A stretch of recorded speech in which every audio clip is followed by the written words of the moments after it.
번째 가짜뉴스는 차별금지법이 헌법상의 평등권을 구체화한 것이다. 이건 가짜뉴스입니다.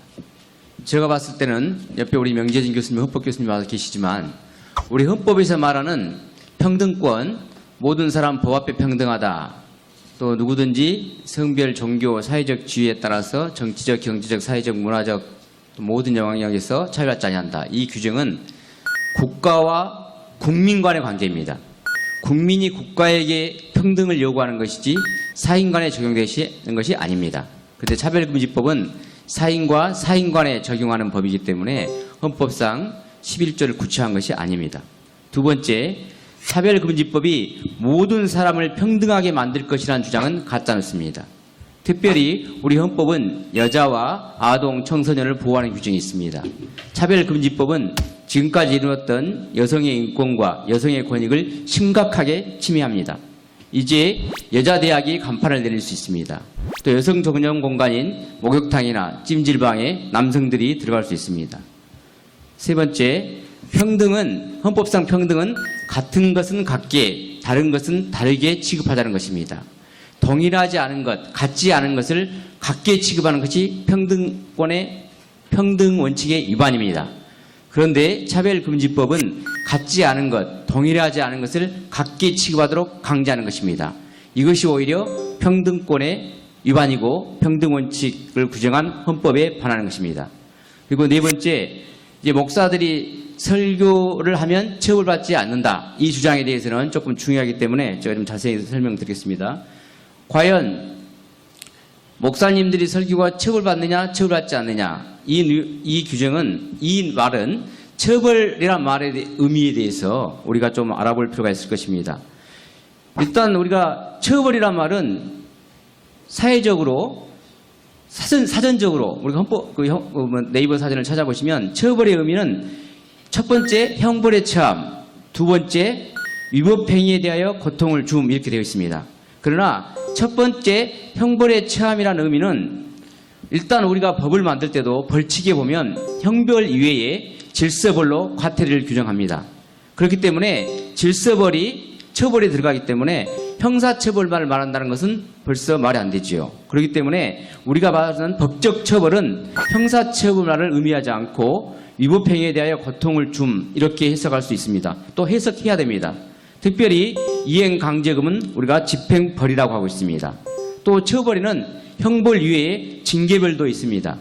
직장에서 해고되고 퇴직금을 박탈당하는 징계벌이 벌금 1천만 원의 형벌보다 훨씬 중요한 고통이 됩니다.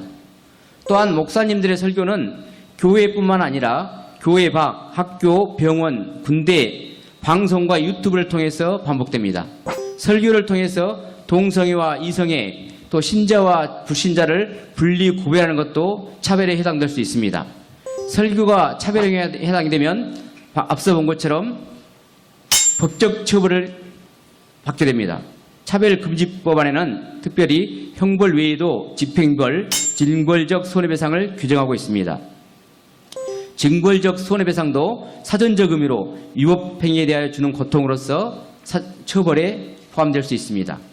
이와 같이 차별금지법은 민법에서 불법행위, 위법행위에 대한 해석을 변경할 수 있습니다. 뿐만 아니라 더 나아가 차별금지법은 형법의 해석에도 영향을 미칠 수 있습니다. 현재 형법은 명예훼손과 모욕죄를 규정하고 있는데 법문헌상 사람의 명예를 훼손하거나 사람을 모욕하는 것을 구성 요건으로 하고 있습니다.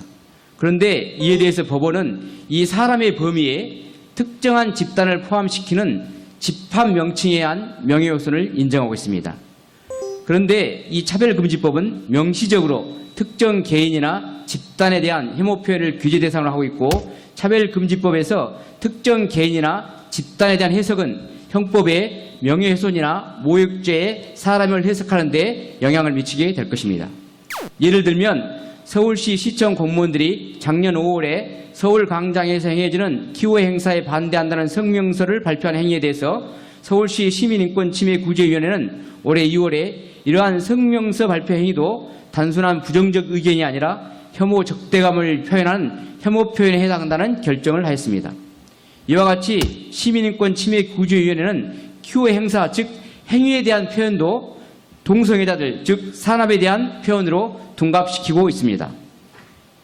지난 4.15 총선에 취임하여 총선 이후 차별금지법 제정을 우려하는 교회 또 총회에서 기독교 가치관을 실현할 수 있는 후보자에게 투표하자는 내용의 설교 내용 또는 전단지를 배포한 사실이 있습니다.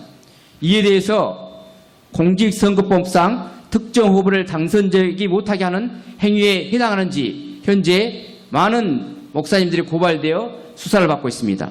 이렇듯 현재도 목사들의 강단 설교가 유튜브를 통해서 제공되면서 목사들의 설교는 끊임없이 모니터링 당하고 있는 것이 현실입니다. 결국 차별금지법이 적용되면 목사의 설교가 유튜브나 방송을 통해서 제공되는 경우 모니터링을 통해 차별금지법이 정한 법적 제재, 시정명령과 집행벌, 징벌적 손해배상의 위험에 처하게 될 것입니다. 더 나아가 다수 성도 앞에서 공연히 행하여지는 목사의 설교는 집합명칭에 의해서 그 자체로 명예훼손 또는 모욕죄로 형사처벌의 대상이 될 수 있습니다. 이상입니다.